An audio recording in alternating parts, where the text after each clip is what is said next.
오늘 제가 다룰 성경 중에서 사도행전과 고린도전후서는 오늘날 우리 시대에 기독교가 믿음의 전제를 요구하면서 종교 권력을 확산시키려고 할 때 동원하는 그런 성경 메시지와는 정반대의 메시지를 가지고 있습니다.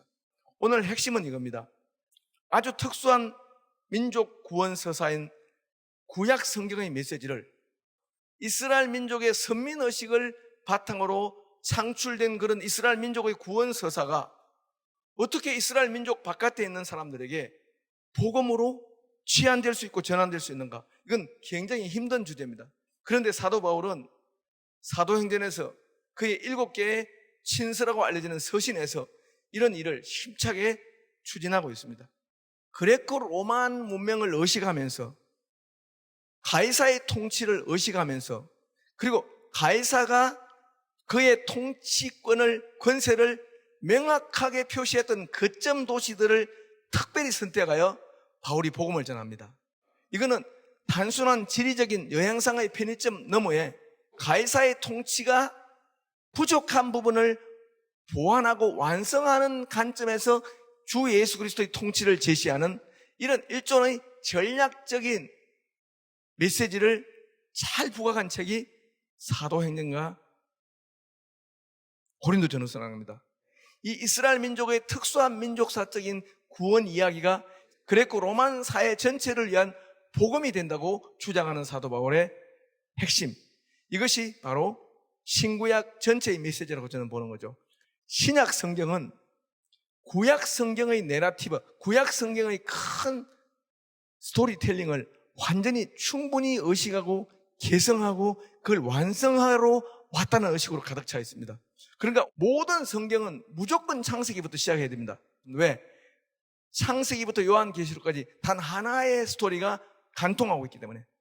예수님과 사도 바울이 독창적인 사상가가 아닙니다. 철두철미하게 예언자들의 계보의 마지막에 온 완주의식을 가진 실천의 독창성이 있는 사람들이지 절대로 이념이나 사상 등을 독창적으로 말하지 않았습니다. 예수님이 말한 어떤 말도 순전히 예수님이 처음으로 말한 것이 없습니다. 예수님의 많은 말씀들은 이사야, 예레미야, 잠언서, 구약성경에 철두철미하게 터하고 있습니다. 예수님은 이런 말을 했습니다.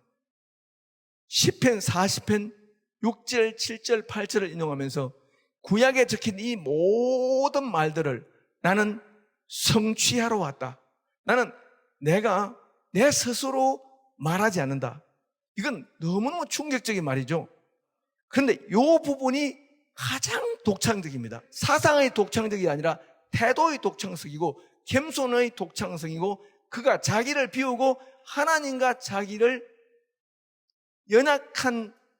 연약하게 만들어서 하나님 뜻에 자기를 복종시키는 그런 측면에서 아주 독창적입니다. 그 점은 아무도 모방할 수 없는 독창성입니다.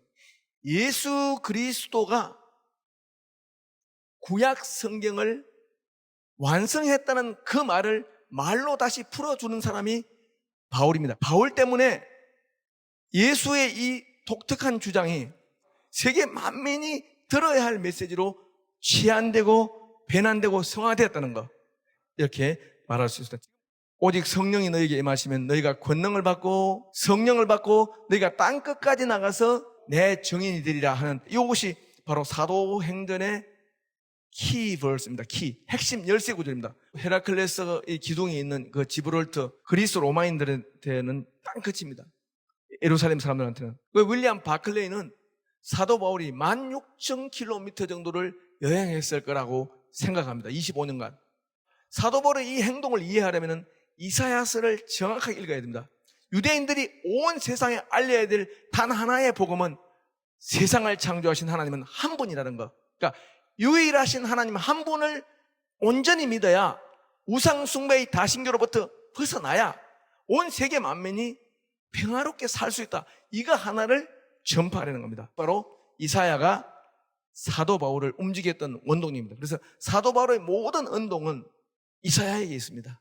사도 바울과 예수와 세례요한과 구약 성경 모두가 그리스 사상과 가장 충돌하는 부분은 영과 정신세계로 신이 정발하거나 행위상학의 구름 너머로 가는 것이 아니라 물질, 역사, 갈등, 전쟁, 경제, 빵, 굶주림 이런 지상적인 쟁점이 가득 찬 이 땅으로 신이 내려와서 여기서 신의 공의와 신의 평화와 신의 사랑을 실현하고 과시하고 관철시키겠다는 주장입니다. 이것이 그리스 로마 사람들에게 알려진 어떤 철학과도 충돌하는, 날카롭게 충돌합니다. 이 논쟁이 아테네의 아고라에서 벌어졌습니다. 저 다이몬의 세계로 영혼이 신의 세계로 올라가고 신의 세계로 돌아가는 것, 이것이 구원입니다. 이것이 플라톤식, 소크라테스식의 구원입니다. 그런데 바울은 공의로운 종말 심판, 육체의 부활 등을 막 강조하니까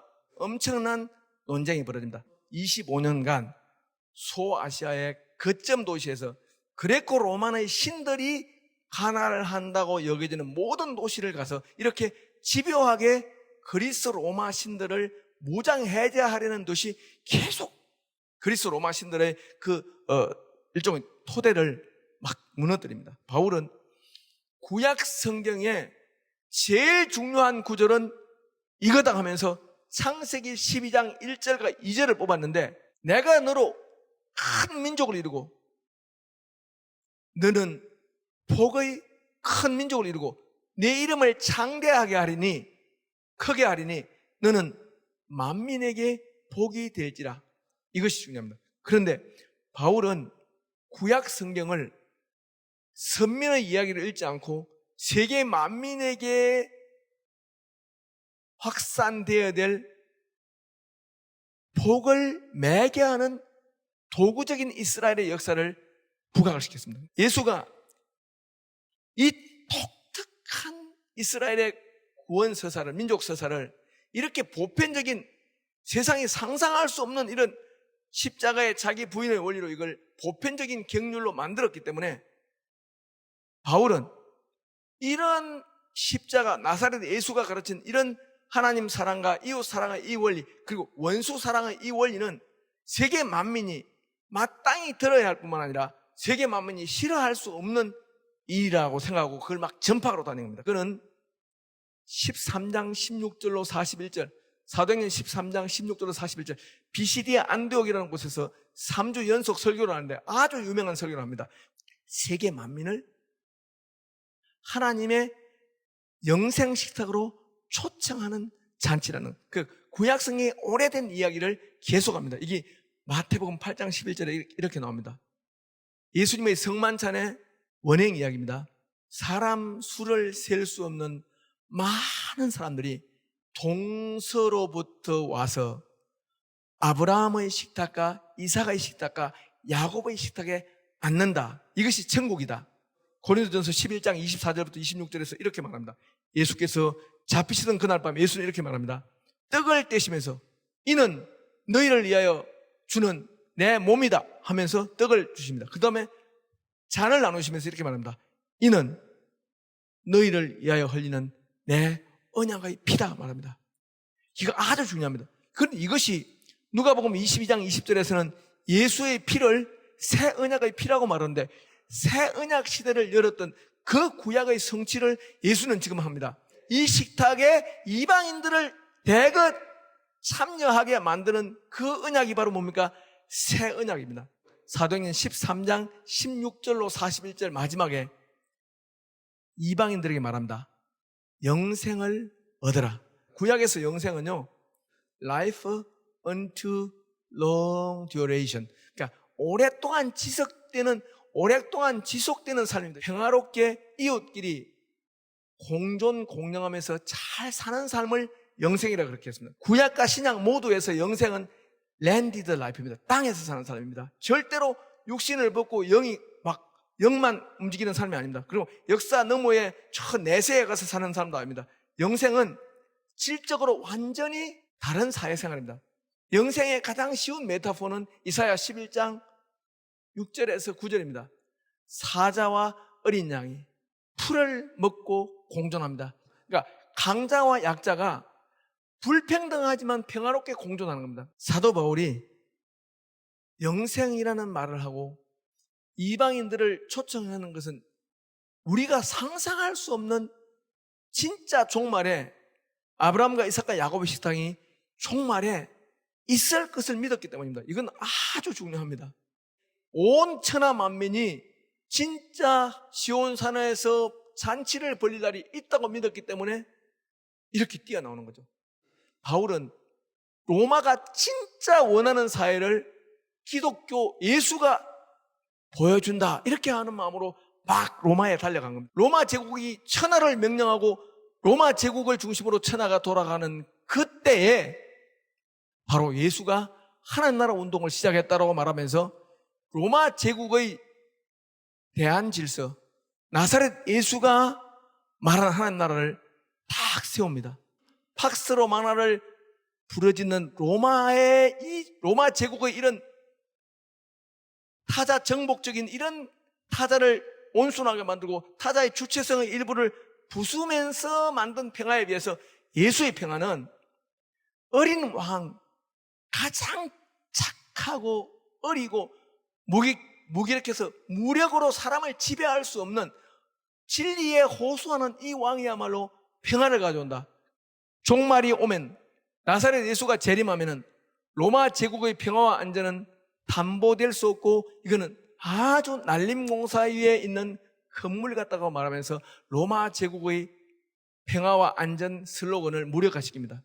로마 제국이 인간의 손과 발을 통치하는, 손과 발을 움직이게 만드는 왕이라면 예수는 인간의 마음을 움직이는 왕이다. 뭐 이런 대항서사로 바울이 쭉 갑니다. 사도 바울이 마지막에 간 것은 이 로마입니다. 로마. 그런데 여기서 놀라운 것은 사도행전 27장에서요 예루살렘을 출발해서 이렇게 쭉 가서 여기서 14일 동안 이 지중해를 표류하거든요. 로마를 건설한 사람이 로마 건국 조상 아에네이드잖아요. 그죠? 그러니까 아에네이드가 트로이에서 쭉 표류하다가 마침내 로마에 상륙해서 로마를 건국하듯이 그런 일종의 패러렐 리트리처로 바울이 사도행전 27장에서 지중해 일대를 표류하는 이야기를 지나치리만큼 자세하게 누가가 묘사해요. 사도 바울이 로마의 국민문학으로 알려진 이런 아에네이스를 상상하게 만들고 그거 비교하게 만드는 방식으로 썼다라고 저는 생각을 합니다. 고린도전서는요 예수 그리스도가 십자가에 못이 박혀 연약한 것을 이렇게 말합니다. 연약하여 십자가에 못 박힌 것 이렇게 말합니다. 그러니까 십자가에 못 박힐 만큼 연약한 이 예수가 하나님이 세우신 주와 그리스도가 되었다. 십자가에 못 박힌 예수, 연약한 예수, 굴욕과 곤욕과 가난을 감수한 예수를 강조함으로 결국은 고린도 교회야말로 그레코 로만 당시 문화를 표집적으로 보여주는 하나의 공동체입니다. 내가 말하는 야훼의 총회는 고결한 윤리적 도덕적 성숙을 원합니다. 내가 말하는 야훼의 총회 교회는 빈부격차를 극복하는 공동체입니다. 내가 말하는 영생의 식탁은 그리스의 그리스도인들이 저 팔레스타인에 있는 가난한 성도들 위해서 경제적인 나눔, 연보를 통하여 경제적인 지원을 아끼지 않는 사랑입니다. 이 국제적인 네트워크입니다. 이렇게 말하면서 바울은 자신의 복음, 야훼의 총회가 얼마나 도덕적으로 국제적으로 경계라고도 촘촘한 사랑의 공동체인가를 말합니다. 바울과 예수가 말하는 신학은 니체와 하이데크 등이 때려 부수려고 했던 행위상학이 아닙니다. 진짜 아닙니다. 성경의 신학은요 정치, 경제학과, 인류학과, 윤리학에 가깝습니다. 실제로 지상의 삶에 관한 겁니다. 예수님이 한 말입니다.